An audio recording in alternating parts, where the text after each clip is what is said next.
ഒരു നേരത്തെ ആഹാരം ഇവന് നീ കൊടുക്കണമെന്ന് എന്നോട് പറഞ്ഞപ്പോ ഇത്രയും പ്രതീക്ഷിച്ചില്ല.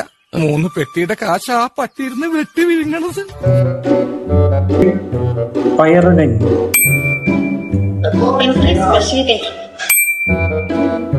അങ്ങനെ നമ്മുടെ പയർ കഞ്ഞിയും സ്പെഷ്യൽ കഞ്ഞിയും എത്തിയിട്ടുണ്ട്. സൈഡായിട്ട് നമുക്ക് പയറും ചമ്മന്തിയും പപ്പടവും. ഒന്നും കൂടെ സ്പെഷ്യലാക്കാൻ നമ്മൾ കൊഴുവ ഫ്രൈയും കൂടെ ഓർഡർ ചെയ്തു.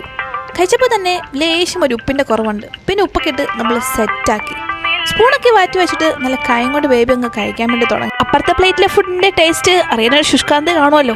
അങ്ങനെ ഞാൻ കുറച്ച് ചോദിച്ചു. പോരാ, എന്നാലും എന്റെ കഞ്ഞിക്കാണ് കുറച്ചും കൂടി ടേസ്റ്റ് എന്നാണ് എനിക്ക് തോന്നിയത്. പകുതി കഴിച്ചപ്പോ തന്നെ എനിക്ക് മതിയായി. പിന്നെ വയറ് വാടി കിടക്കേണ്ട ആവശ്യമില്ല. ഇവിടെ ആളുണ്ടല്ലോ കഴിക്കാൻ. ബേബിയുടെ കഞ്ഞി ഒരു സൈഡ് ആക്കിയതിനു ശേഷം എന്റെ കഞ്ഞിയും കൂടെ അങ്ങ് കഴിച്ചു. അപ്പൊ കഞ്ഞി കുടിക്കേണ്ട ലൊക്കേഷൻ വന്നിട്ട് നെല്ലിക്കാൻ കേട്ടോ.